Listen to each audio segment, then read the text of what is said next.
Welcome to Vel real estate. இன்னைக்கு நம்ம வேல்ஸ்டில் பார்க்க போகிற லேண்ட் பொள்ளாச்சி ஆலியா டேம் கிட்ட ஃபார்ம் ஹவுஸோட 2 ஏக்கர் லேண்ட் தாங்க சேல்ஸுக்கு வந்திருக்குது. 100 நாட்டு தென்னை மரம், 200 இளநி மரம், 500 பாக்கு மரத்தோட லேண்ட் சேல்ஸுக்கு வந்துடும். 20 நாளைக்கு ஒரு வாட்டி இளநி விற்றுக்கலாங்க.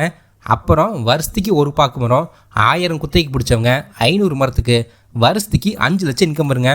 இன்னும் 2 வருஷத்தில் பாக்கு மரம் காப்புக்கு வந்துடும். நம்ம லேண்ட்லேருந்து ஆலியா டேமுக்கு 1/2 கிலோமீட்டர் போனால் போதுங்க. 1.5 கிலோமீட்டரில் ஆலியர் பார்க்கை ரீச் பண்ணிடலாம். லேண்டு வந்து ஒரு டூரிசமான ஏரியா லொக்கேட்டாக இருக்குங்க. லேண்டுக்கு போகிற வழியில் ஒரு சின்ன வாய்க்காலில் எப்பவுமே தண்ணி போயிட்டே இருக்குங்க. அந்த வாய்க்கால் ஒட்டிய இந்த தோட்டத்துக்கு சொந்தமாக ஒரு கிணறு வந்துடும், ஃப்ரீ இபி சர்வீஸோட. கூட்டு கிணறுங்க. வாரத்தில் 5 நாளைக்கு ஒருக்கா நம்ம கூட்டு ட்ரிப் இரிகேஷன் பண்ணியிருக்காங்க. நீங்கள் பொள்ளாச்சி டு ஆலியூர் மெயின் ரோட்லேருந்து ஒரு 500 மீட்டர் தோட்டத்துக்கு மெயின் ரோட்லேருந்து உள்ளே போகணும். காரு லாரின்னு எல்லா வெஹிக்கிள்ஸ் போகிற மாதிரி நல்ல தட வசதிங்க. நீங்கள் பொள்ளாச்சி பக்கமாக ஒரு நேச்சுரிஸ்டிக்கான லேண்டு பார்த்துட்டு இருந்தீங்கன்னா இந்த லேண்ட் உங்களுக்கு கண்டிப்பாக சூட் ஆகும்.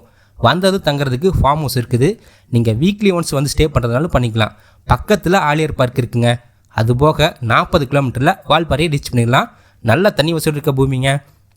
அதுபோக நீங்கள் இளநியில் 20 நாளைக்கு ஒரு வாட்டி இன்கம் பார்த்துக்கலாம். 500 பாக்கு மரம் இருக்குங்க. நல்ல ப்ராஃபிட்டபிளான லேண்டுங்க. இது டாக்குமெண்ட் கிளியரன்ஸோட முழு வாஸ்துபடி லேண்டு வந்துடும். இந்த லேண்டுக்கு ஓனர் கேட்கக்கூடிய ரேட் பார்த்துக்கிட்டா பெர் ஏக்கருக்கு 1 கோடி சொல்கிறாங்க. லேண்டை நேரில் வந்து பாருங்கள். வீடியோவில் பார்க்குறத விட சூப்பராகவே இருக்குதுங்க. பொள்ளாச்சி கிணத்துக்கடு ஏரியாவில் லேண்டு பை பண்ணுறதுக்கு மறக்காமல் நம்ம வேல் ஸ்ட்ரீட் யூடியூப் சேனலை சப்ஸ்கிரைப் பண்ணிக்கோங்க.